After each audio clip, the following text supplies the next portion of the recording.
அருட்பெருஞ்சோதி அருட்பெருஞ்சோதி தனிப்பெரும் கருணை அருட்பெருஞ்சோதி. வள்ளலார் சொன்ன உணவு முறைகளை நம்ம கண்டிப்பாக கடைப்பிடிக்கணும்.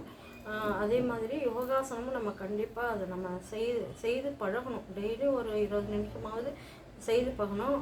நடைப்பயிற்சி வச்சுக்கணும். நம்ம டெய்லியும் ஒரு அரை மணி நேரமாவது நடக்கணும். நமக்கு செரிமானம் ஆகணும். உடம்பு நம்ம சாப்பிட்ற உணவு நமக்கு செரிமானம் ஆகணும். அந்த மாதிரி நம்ம உணவுகளை நம்ம எடுத்துக்கணும். சத்துவ குணமுள்ள உணவாக நம்ம எடுத்துக்கணும். அது வந்து பூமிக்கடியில் விளையிற கருணக்கிழங்கை தவிர வேறு எதையும் சாப்பிடக்கூடாதுன்னு வள்ளலார் எழுதியிருக்காங்க. அதே மாதிரி கருணக்கிழங்கு சூடான பொருளை தான் சாப்பிடணும். குளிர்ச்சியான பொருள்களை நம்ம தவிர்க்கணும். அப்படி சாப்பிட கத்திரிக்காய், முருங்கைக்காய், வாழைக்காய் இந்த மாதிரி உணவுலாம் நம்ம எடுத்துக்கலாம். அதே மாதிரி சொரக்காவும் நல்லது உடம்புல வந்து உப்பை வந்து தவிர்க்குது. நம்ம அந்த சொரக்காய் சாப்பிடும்போது தான் உப்பை தவிர்க்கிறது நம்ம உணரலாம். அது மாதிரி குளிர்ச்சியான பொருளை தவிர்க்கணும். உணவு விஷயத்தில் ரொம்ப இதுவாக இருக்கணும். யோகாசனம் டெய்லி நம்ம பழகணும். நடப்பயிற்சி வந்து ஒரு அரை மணி நேரமாவது நடந்து பழகணும். ஒரு 20 நிமிஷம் ஒரு 30 நிமிஷம் உடற்பயிற்சி செய்யணும். எப்போவுமே நம்ம வந்து நல்லா காலை நல்லா நீட்டிட்டு நல்லா குனிஞ்சு இந்த மாதிரி ஒரு 2-3 நிமிஷமாவது நம்ம இப்படி குனிஞ்சு நம்ம செஞ்சு பழகணும். அது மாதிரி செய்யறதுனால நமக்கு உடம்பு நல்லா ரிலாக்ஸாக இருக்கும்.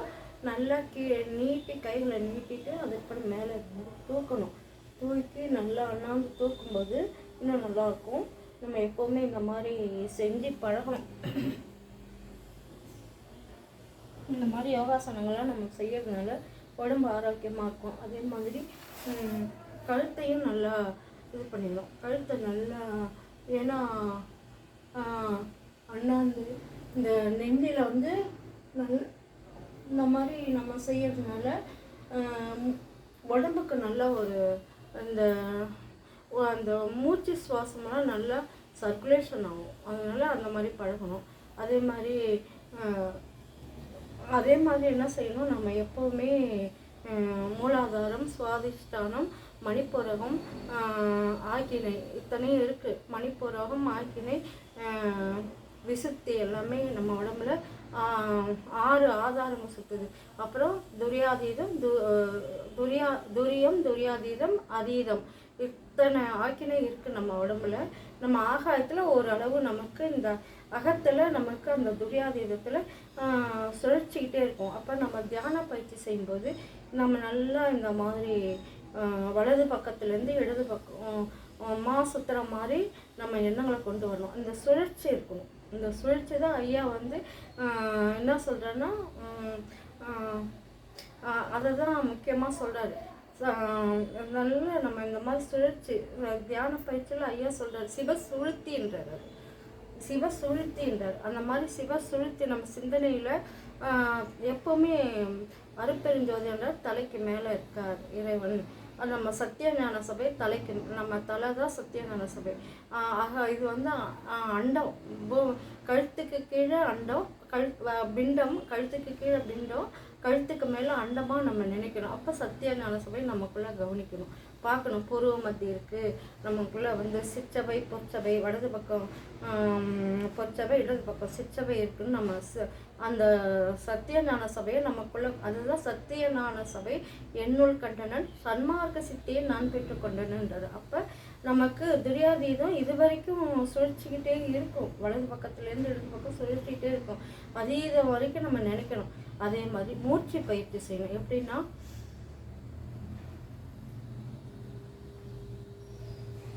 வலது பக்கமாக நல்லா உள்ள இழுத்துக்கணும். இழுத்து நம்ம சிந்தனையை வந்து அதீதத்தில் கொண்டு போகணும். அங்கே அருட்பெருஞ்சோதி ஆண்டவர் இறங்கி வர மாதிரி நமக்குள்ள எண்ணத்தை செலுத்தணும். அப்போ இந்த மாதிரி எண்ணத்தை செலுத்தி அந்த மூச்சை வலது பக்கம் இழுத்து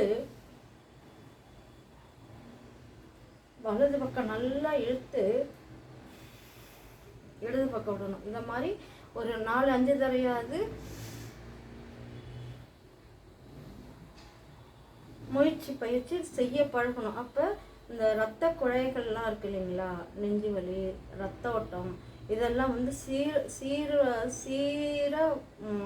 சீராக இருக்கும். நம்ம எப்பவுமே சீராக வச்சுக்கணும். இந்த மாதிரி பயிற்சிகள் செய்யணும். உடம்ப ரொம்ப அலட்டிக்கக்கூடாது. நல்ல வெயிலில் போய் நம்ம சுற்றக்கூடாது.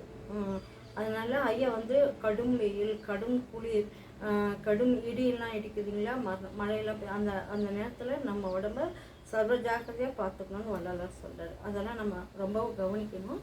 அதே மாதிரி நல்லா கழுத்தை நல்லா இந்த மாதிரி கொண்டு வரும்போது நமக்கு நெஞ்சு வலி, நெஞ்சு வலி, ப்ரெஷர் இதெல்லாம் நம்மளை விட்டு கொஞ்சம் குறையும், சீராக வச்சுக்க முடியும். அதே மாதிரி நல்லா கைகளை நல்லா இப்படி வச்சுக்கணும். இப்படி வச்சுட்டு இப்படி பழகும். இப்படி வச்சுட்டு நம்ம இந்த மாதிரிலாம் செய்யும்போது உடம்பு நல்லா ஆரோக்கியமாக இருக்கும்.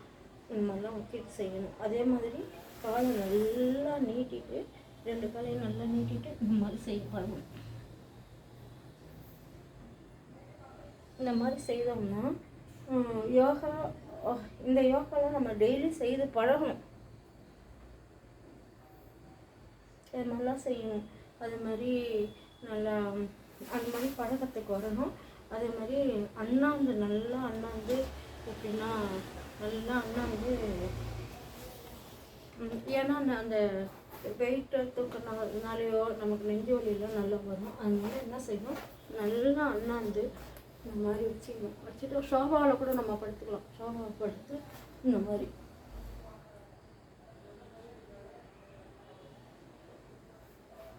மாதிரி செஞ்சு பழகணும். செஞ்சோன்னா உடம்பு நல்லா சுறுசுறுப்பாக இருக்கும். அது மாதிரி கரிசலாங்கண்ணி நம்ம டெய்லியும் எடுத்துக்கணும். முடிஞ்ச அளவு கரிசலாங்கண்ணியை கஷாயமாக போட்டு குடிக்க பழகணும். வந்து அந்த மாதிரிலாம் நம்ம உணவில் நம்ம எடுத்துக்கணும். இந்த மாதிரி யோகா செஞ்சோம்னா உடம்பு நல்லாயிருக்கும்.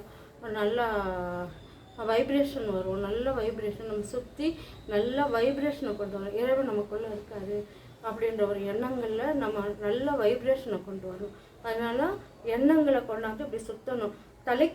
தலைக்கு உள்ளார ஒரு தாமரை இதழ் மாதிரி இருக்குது. நமக்கு எல்லாருக்குமே இருக்குது. அதுதான் அண்டத்தில் தாமரை இருக்குது. அது விரிவடையும் போது நமக்கு தெரியும். நம்ம வந்து உள்ள உணர்வை புரியணும். அந்த அனுபவம் எல்லாருக்குமே உண்டு. அதை நம்ம உணர்ந்து உணராப்பீங்க. அப்போ அந்த இதும்போது நம்ம எண்ணங்கள்லாம் நல்லா வைப்ரேஷன் நல்லா ஏறி நல்லா தியானத்தில் நம்ம சுற்றிட்டு இது பண்ணும்போது இறைவன் நமக்கு உடம்பை வந்து ஒளி உடம்பாக்கக்கூடிய தெய்வீக ஆற்றல் நமக்கு கொடுப்பார். இதெல்லாம் நம்ம டெய்லியும் அதை அருட்பெருஞ்சோதி ஆண்டவர் எண்ணத்தில் கொண்டு வந்து ஒளி உடம்பாகணும்னா இந்த பயிற்சியெல்லாம் நம்ம செய்யணும். பசிச்சு இருக்கணும்.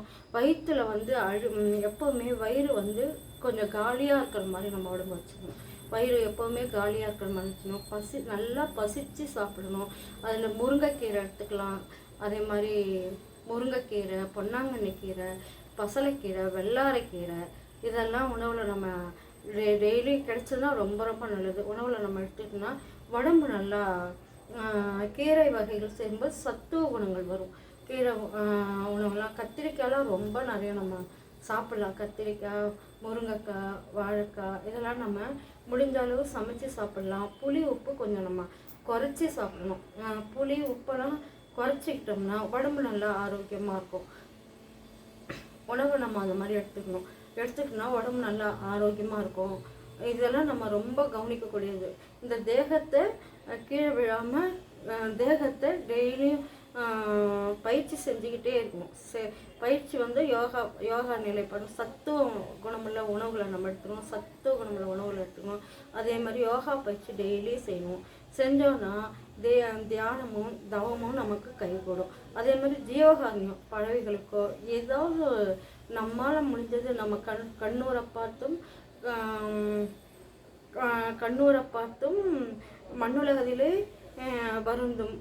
மண்ணுலகத்திலே வருந்தும் வருத்தத்தை கண்ணூரை பார்த்தும் செவியூரை கேட்டும் கண்டு நான் சகித்தோம். அதனால சகித்திட மாட்டேன்றாரு. அப்போ நம்ம எல்லா உயிர்களையும் தன்னுயிராக பார்த்து நேசிக்க பழகணும். தன்னுயிராக நினைக்கணும். எந்த ஒரு உயிருக்கும் முடிஞ்ச அளவு நம்மளால் முடிஞ்ச ஜீவகாரண்யம் பழகினாலே அந்த தியானமும் தவமும் கைகூடும். அருட்பெருஞ்சோதி ஆண்டவர் நமக்கு நித்திய தேகத்தை கொடுப்பாரு. அதெல்லாம் நம்ம சிந்தித்து செயல்படணும். அதுதான் நமக்கு முக்கியம். வாழ்க்கை வந்து நம்ம வாழுறது இறைவன் அருளை பெறணும். நம்ம எப்படி மேலே வந்தோமோ அதேமாரி மேலே போகிறதுக்கான வழி பண்ணோம். கீழே நம்ம உடம்பு கீழே விழவே கூடாது. அது மாதிரி விழித்தெரு, தனித்தெரு, பசித்தெருன்றாங்க. பசியோடு இருக்கணும், ஓரளவு நம்ம அரை பசியோடு பசித்து சாப்பிடணும். அதே மாதிரி தனித்து இருக்கிறது நம்ம தாமரை இலை தண்ணீர் மாதிரி தான். எல்லாரும் கூட இருந்தாலும் நம்ம தனிமையாக நம்ம மனசுக்குள்ளே நினச்சி தனித்து இருந்து தியானமும் தவமும் பண்ணணும். அதுமாரி விழிப்புணர்வோடு இருக்கணும். மரணம் என்னும் பெருமீறி வாரா வகைமுக கரண பெருந்திரள் காட்டிய மாதிரி. அப்போ மரணத்தையே ஒழிக்கிற சக்தி விழிப்புணர்வில் தான் இருக்குது. எவ்வளோக்கு எவ்வளோ தூக்கத்தை குறைக்கிறோமோ அவ்வளோக்கு அவ்வளோ நல்லது. அது அன்டைமில் நம்ம முடிஞ்சாலும் விழிப்புணர்வோடு இருக்கும்போது அகவல் படி பாராயணம் பண்ணலாம், அனுபவமாலை பாராயணம் பண்ணலாம். ஏதாவது ஒரு திருவருட்பாவை எடுத்து படித்தோம்னா சிந்தை வந்து நல்லா செயல்படும். நம்ம கூட நல்ல வைப்ரேஷன் வரும். அந்த மாதிரி நம்ம கொண்டு வரோம். நம்ம உடம்ப, நம்ம எண்ணங்களை, நம்ம சிந்தனையை தெய்வீகமாக கொண்டு வரணும். முடிஞ்ச அளவு நல்லா ஆரோக்கியமான உடம்பே வாழ்க்கைக்கு ரொம்பவும் நல்லது. நித்திய தேகத்தை பெறணும். அருப்பெருஞ்சோதி அருப்பெருஞ்சோதி தனிப்பெருங்கருணை அருப்பெருஞ்சோதி.